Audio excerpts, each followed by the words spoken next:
Hello बच्चों, स्वागत है हमारे यूट्यूब चैनल कॉन्सेप्ट सिग्मा में। मैं किशन यादव और आज हम क्लास 9 की चैप्टर 5 की शुरुआत करने जा रहे हैं। इससे पहले हम 4 चैप्टर पूरे तरीके से कंप्लीट कर चुके हैं। जिन बच्चों ने नहीं देखा है वो जाके चैप्टर 4 तक की सारी वीडियो देख सकते हैं। एक एक क्वेश्चन, सारा क्वेश्चन बना हुआ है वहाँ पे। ठीक है, सभी क्वेश्चन का सॉल्यूशन मिलेगा आपको, एक भी क्वेश्चन छूटा नहीं है। फिर भी यदि आपको किसी भी क्वेश्चन में डाउट आता है तो उसके लिए आप हमें कमेंट बॉक्स में कमेंट करके बता सकते हैं। अदरवाइज उससे और ज़्यादा जानकारी चाहते हैं तो आप हमें टेलीग्राम पे भी जुड़ सकते हैं। टेलीग्राम पे मैसेज कर सकते हैं कि आपको किस चीज़ का नोट चाहिए, वो भी पीडीएफ के रूप में आपको उपलब्ध करवाया जाएगा। ठीक है, तो आज जो हम चैप्टर 5 की शुरुआत करने जा रहे हैं ये एग्जाम के दृष्टिकोण से भी काफ़ी महत्वपूर्ण है, क्योंकि जितने भी ऑब्जेक्टिव क्वेश्चन बनते हैं उसमें बहुत सारे क्वेश्चन इस चैप्टर से भी लिया जाता है। क्योंकि ये जो है यूक्लिड की ज्यामिति का परिचय यानी कि इंट्रोडक्शन पार्ट है। जी, ज्योमेट्री में होता क्या क्या है उसी चीज के बारे में ये पूरा चैप्टर है। यानी कि इंट्रोडक्शन के लिए कुछ रूल्स पढ़ेंगे आप। ठीक है, कि यूक्लिड ने ज्योमेट्री के बारे में क्या क्या बताया था, और इसी रूल से जुड़े हुए क्वेश्चन जिसको यूक्लिड का अवधारणा और अभिगृहित कहा गया। ठीक है, तो अवधारणा के लिए हम 7 पॉइंट पढ़ेंगे और इसी के आगे बढ़ते हुए अभिगृहित के लिए 7 पॉइंट पढ़ेंगे। और इसी 7 पॉइंट और 7 पॉइंट में से हर साल क्वेश्चन बन के आता है ऑब्जेक्टिव। ठीक है, तो ये जो पॉइंट आपके सामने लिखा हुआ है इसका मतलब क्या है, इसको थोड़ा सा जान लेंगे और आप इस सभी को याद भी कर लेंगे। ठीक है, चलिए शुरुआत करते हैं पहले से। क्या कहा गया कि एक बिंदु वह है जिसका कोई भाग नहीं होता। यानी कि एक बिंदु यदि कह ले तो कोई एक ऐसा बिंदु है जिसका कोई भाग ही नहीं होता। अब इस बिंदु का कोई भाग आप बता सकते हो कि इस बिंदु के कौन से भाग है, लंबाई है, चौड़ाई है, ऊंचाई है, कुछ है? नहीं है। तो एक बिंदु का कोई भाग नहीं होता, ये यूक्लिड की अवधारणाएं हैं जो उन्होंने बताई। ठीक है, दूसरा, एक रेखा लाइन, रेखा चौड़ाई रहित लंबाई होती है। यानी कि एक लाइन जो हम खींचते हैं इसमें चौड़ाई नहीं होता। कभी आपने सुना है कि लाइन की चौड़ाई कितनी है? नहीं, लाइन की केवल लंबाई होती है, चौड़ाई नहीं होती। किसी भी लाइन की, कोई सा भी लाइन आप खींच लो, उस लाइन की केवल लंबाई होगी, चौड़ाई नहीं होगी। ठीक है, तो ये यूक्लिड की दूसरी अवधारणा है। तीसरा, एक रेखा के सिरे बिंदु होता है। यानी कि कोई भी एक रेखा खींचिए आप, कोई भी एक रेखा खींचिए तो इसके अंत में एक बिंदु जरूर होगा। अंत में क्या होगा? एक बिंदु जरूर होगा। ठीक है, इसलिए कहा गया एक रेखा के सिरे बिंदु होता है। यानी कि 2 सिरे होते हैं तो दोनों सिरे पे एक एक बिंदु होगा। जहां पे आप लाइन को एंड करेंगे वहां पे एक बिंदु, जहां से लाइन की शुरुआत करते हैं वहां पे एक बिंदु। ठीक है, चलिए चौथे में क्या कहा गया है? एक सीधी रेखा ऐसी रेखा है जो स्वयं पर बिंदुओं के साथ सपाट रूप से स्थित होती है।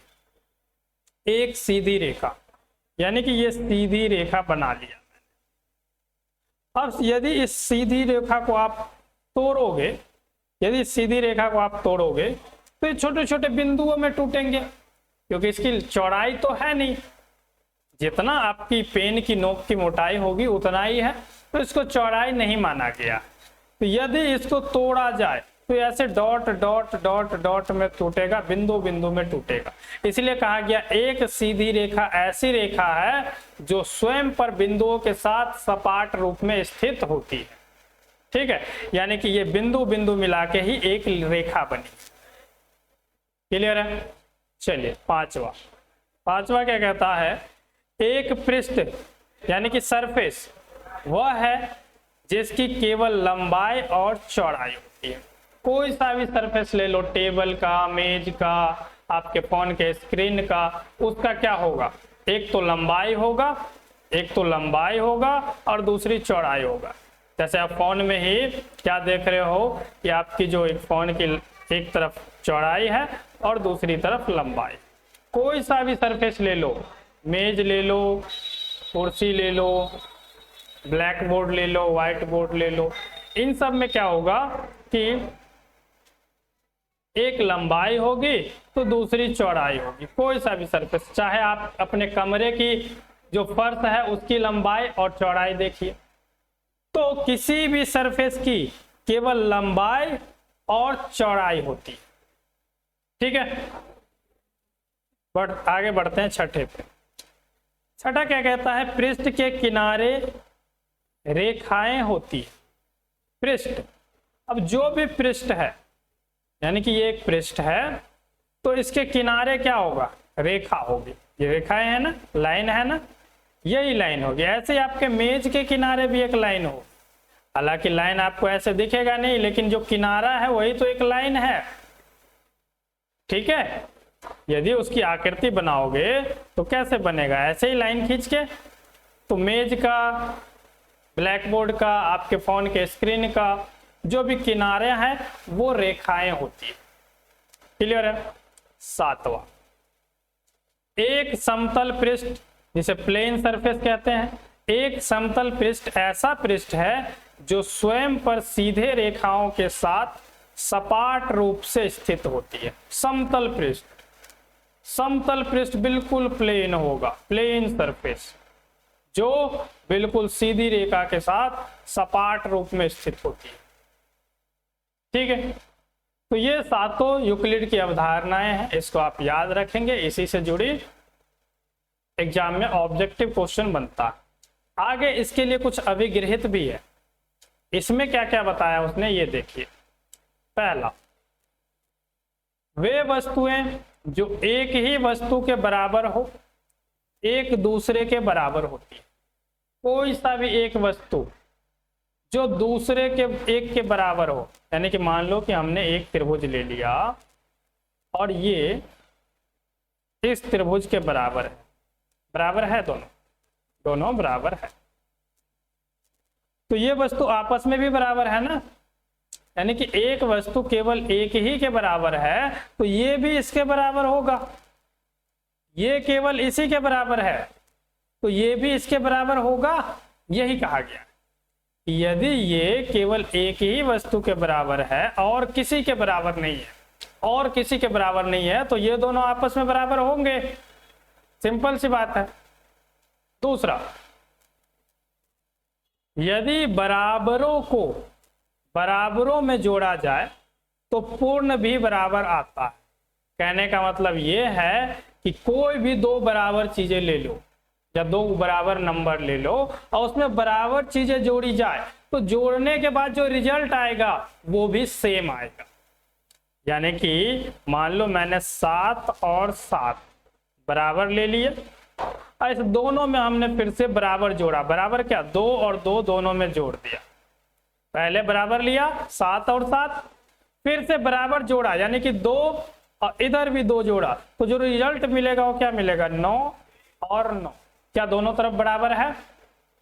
ये दूसरे कथन का सॉल्यूशन है। यानी कि यदि दो बराबर को बराबर में जोड़ा जाए तो पूर्ण भी बराबर मिलेगा। 2 बराबर मैंने 7 लिया और उसमें 2 बराबर जोड़े, 2 और 2। आप इसके जगह यदि 3 जोड़ते हो, यदि 3 जोड़ते हो तो क्या मिलेगा, 10 और 10।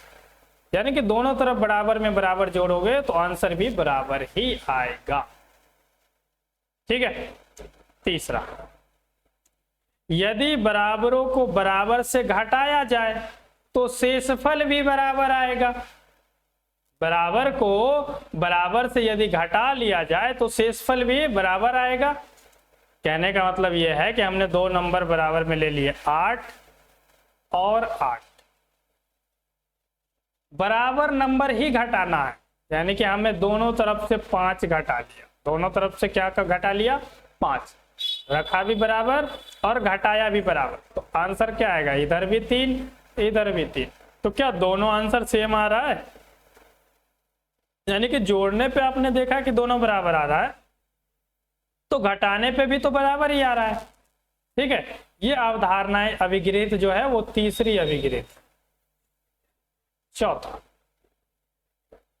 वे वस्तुएं जो परस्पर समान समपाती हो। समपाती का मतलब समझते हो, जो एक दूसरे से लगभग समान अनुपात में हो, समपाती हो, वो एक दूसरे के बराबर भी होता है। वो एक दूसरे के बराबर भी होता है। कैसे? तो देखिए मैं आपको बताता हूं।